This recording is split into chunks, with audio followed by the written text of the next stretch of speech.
오늘은 제가 6년 동안 살아온 이 집에 대한 이야기를 한번 해보려고 합니다. 저는 18살까지 대구 경산 쪽에 살다가 고등학교 2학년 때 영상고등학교를 다니기 위해서 서울로 홀로 상경을 했습니다. 상경한 첫 해는 고시원에서 보냈어요. 영상고등학교 바로 맞은편에 파인빌이라는 조그만한 고시원이 하나가 있는데 거기서 살았습니다. 고시원을 시작으로 제 서울살이가 시작이 되는데요. 고시원 옆 호실에 살고 있던 우감독님과 함께 이듬해인 2015년에 목동의 조그만한 투룸으로 이사를 오게 됩니다. 거기가 바로 여기, 저와 우감독님의 사실상 첫 자취방이라고 볼 수 있죠. 고등학생 때 5만원짜리, 10만원짜리 짜잘한 외주들 열심히 하나하나 모아가지고 저 500, 우감독님 500 이렇게 만들어서 보증금 1000에 월세 40만원짜리 서울 목동에서 투룸이라기에는 상당히 저렴한 가격에 자취방을 구하게 됩니다. 이 집으로 말씀드릴 것 같으면요, 사실상 통로 역할을 하고 있는 좁은 주방이 하나가 있고요, 아주 납작하고 열악한 화장실이 있습니다. 이 화장실이 진짜 열악해요. 그리고 양옆으로 방이 2개가 있는데 저희는 큰 방을 공용 작업실로 쓰기로 했고 작은 방을 공용 침실로 쓰기로 했어요. 이렇게 해서 룸메이트 생활 초창기에는 공간을 같이 공유하면서 지냈습니다. 이렇게 공용 작업실, 공용 침실 체제로 한 몇 년 살다가 서로의 공간이 필요해지는 시기가 왔어요. 우리 이제 룸메이트로 지내는 시간이 꽤 많이 지났는데 각자의 방을 가져보면 어떨까 하는 이야기가 나와서 누가 큰 방을 갖고 누가 작은 방을 갖지? 제비뽑기를 했습니다. 그 결과 침실로 사용하고 있던 방이 우감독님 방이 됐고 자연스럽게 작업실이 제 방이 됐죠. 저는 평생 동안 내 방을 꾸며본 적이 없었어요. 근데 이제 나름 방다운 내 방이 생겼으니까, 나 혼자만의 방이 생겼으니까 여기를 좀 꾸며봐도 좋겠다 하는 생각이 들었어요. 방을 이렇게 둘러보니까 누리끼리 한 벽지, 노란 장판, 너무 싫어가지고 일단 장판부터 바꿔야겠다. 흰색 장판을 돈을 주고 싹 깔았고요. 벽지까지 돈을 주고 하려고 하니까 이게 그 월세방인데 돈이 너무 많이 나가더라고요. 그래서 제가 직접 셀프 인테리어로 페인트를 사가지고 직접 이렇게 발랐습니다. 그 결과 망했어요. 네, 이거 전문가한테 맡겨야 됩니다. 벽지가 막 울고 듬성듬성 발리고 난리 났어요. 다음에 이사를 가게 되면은 꼭 전문가를 불러야겠다 하는 교훈을 얻은 셀프 인테리어였습니다. 처음으로 방을 꾸미는 거라서 괜히 설레가지고 설계도도 막 그리고 귀엽죠? 네, 짜자잔!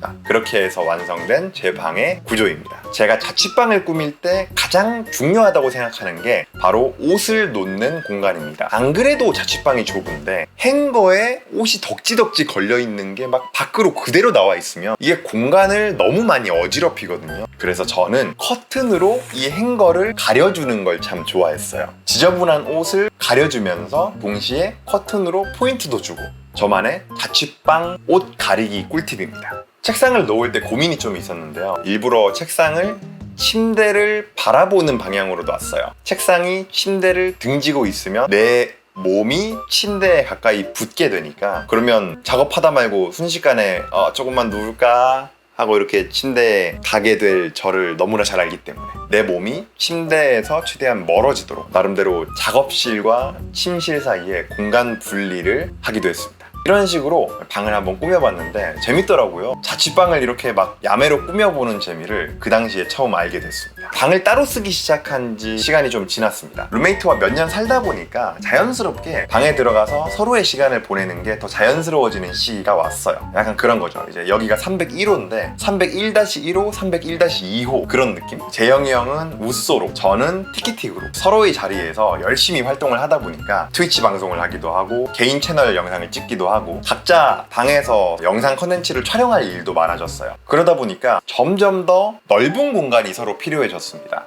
우리가 고등학생 때는 룸메이트로 서로 월세를 나눠내며 살아야 했지만 이제는 따로 살면서 각자 월세를 내도 괜찮은 시기가 왔어요. 4년 동안, 무려 4년 동안 함께 살아온 우감독님과 작별하는 시간이 왔습니다. 우감독님은 새로운 집을 찾아서 떠났고, 저는 이 집 월세도 나쁘지 않고 해서 이 집에 조금 더 오래 남아있기로 했습니다. 처음에는 저 빈방을 어떻게 쓰지 하다가 자리 공간 많이 차지하는 행거를 빈방에 갖다 놓고 창고처럼 썼어요. 근데 텅 빈 채로 저 방을 그냥 방치해 두는 게 마음이 좀 안 좋더라고요. 그 무렵쯤 저 공간뿐만 아니라 저 스스로도 저를 좀 방치해뒀던 것 같아요. 집에 혼자 있으려니까 허전하더라고요. 괜히 막 사람이 좀 무기력해지고 작업을 해야 되는데 작업하다 말고 침대에 누워가지고 이렇게 몇 시간 동안 천장만 바라보고 있고 그렇게 막 시간을 허비하다가 이제 낮 동안 못한 일이 있잖아요. 밤을 새서 막 새벽에 하고 좀 건강하지 않게 살고 있다는 느낌이 들었습니다. 엎친 데 덮친 격이라고 제가 망가지기 시작하니까 집도 하나씩 둘씩 이렇게 문제가 발생하기 시작했어요. 갑자기 막 천장 조명이 내려앉지를 않나. 넌 또 왜 떨어지니? 샤워기 헤드가 고장났는데 교체를 하려고 해도 이 헤드가 이상하게 부서져서 막 빠지지도 않고 막 물줄기가 기분 전환 삼아서 방 구조를 한번 바꿔보려고 했는데 침대를 옮기다가 침대가 부서졌어요. 그래서 막 무너진 침대 앞에서 망연자실하게 쳐다보고 있고 잠깐만 내가 갑자기 왜 이렇게 우중충한 얘기를 하고 있지? 아무튼 요즘에 왜 이렇게 일을 하려고 해도 잠을 자려고 해도 무기력하고 뭐가 잘 안 풀리지? 생각을 해봤는데 그때 제가 내린 결론이 내가 지금 일하는 공간과 쉬는 공간이 분리가 되지 않아서 더 수렁으로 이렇게 들어가고 있구나 라는 나름의 원인을 발견하게 됩니다. 그러면 환기 삼아서 그냥 방치해두고 있는 저 빈 방을 작업실로 한번 만들어 봐야겠다. 원래 쓰던 방은 침실의 역할을 하게 하고 비어있는 방을 작업실로 만들면 어디서 일해야 되고 어디서 자야 되는지 내 몸에게 명확하게 이해시킬 수 있겠다. 빈 방을 꾸며야 한다는 새로운 미션이 생기니까 꾸미는 과정도 그 당시에 저에게 꽤 좋은 활력소가 됐어요. 자, 방을 꾸며야지. 빈 방을 꾸미려고 들어가자마자 제일 먼저 마주했던 건 역시나 누리끼리한 벽지와 노란 장판이었어요. 이거 어떡하지? 누리끼리한 장판 바닥 이거 어떡하지? 저번처럼 장판부터 벽지까지 싹 갈아엎을까 생각을 하다가 오히려 빈티지한 매력을 인테리어로 살려주면 좋겠다. 기존에 제가 쓰고 있던 침실은 화이트, 네이비 이런 깔끔한 느낌으로 꾸며줬다면 작업실 공간은 따뜻한 색감, 우드톤 가구에 각종 식물 소품들로 분위기를 내보자. 이번에도 커튼 스키를 빌려왔습니다. 각종 짐과 행거를 양쪽 벽으로 싹 몰고 하얀색 커튼을 쳤어요. 작업실 방은요 기둥이 독특하게 생겼어요. 갑자기 튀어나와 있는 기둥이 가구 배치를 할 때 자꾸 방해를 하는데요, 기둥과 기둥 사이에 절묘하게 책상을 쏙 집어넣으니까 딱 맞더라고요. 마치 빌트인한 것처럼 책상을 정확하게 그 자리에 집어넣고 기둥을 기점으로 해서 양옆으로 길다란 스트랩 조명을 벽에 설치했어요. 서로 다른 컬러 조합으로 켜놓으면 벽과 커튼에 두 개의 색이 교차해서 묻는데 그게 제법 꽤 이뻐요. 형광등을 켜면 장판부터 벽지, 가구 이것저것 그 싸구려의 느낌이 너무 적나라하게 있는 그대로 보이는데 불을 끄고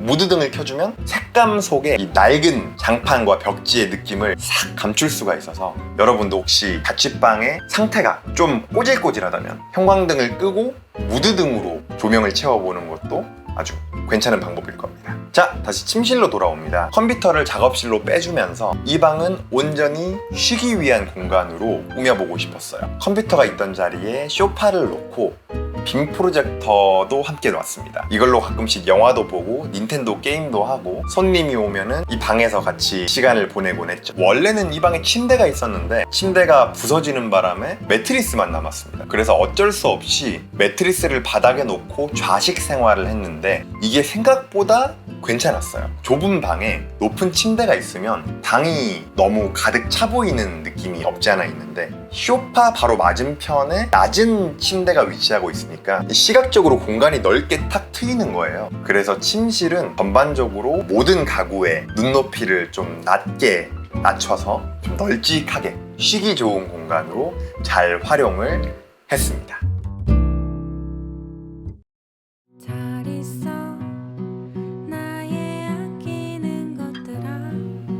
제가 이 집에 자그마치 6년을 살았잖아요. 오래 살다 보니까 애정이 생겨서 이 집에 목동굴이라는 별명도 붙여줬어요. 목동에 있는 나만의 동굴. 조금 유치하긴 하지만 재밌잖아요. 저 이런 별명 붙이는 거 좋아합니다. 제가 사는 동안만 집주인분이 2번이 바뀌어서 지금이 3번째 집주인분이세요. 제가 우스갯소리로 이 집에 벽이 하나가 허물어져 있어도 원래 그랬는지 제가 그랬는지 집주인분은 모를 거라고.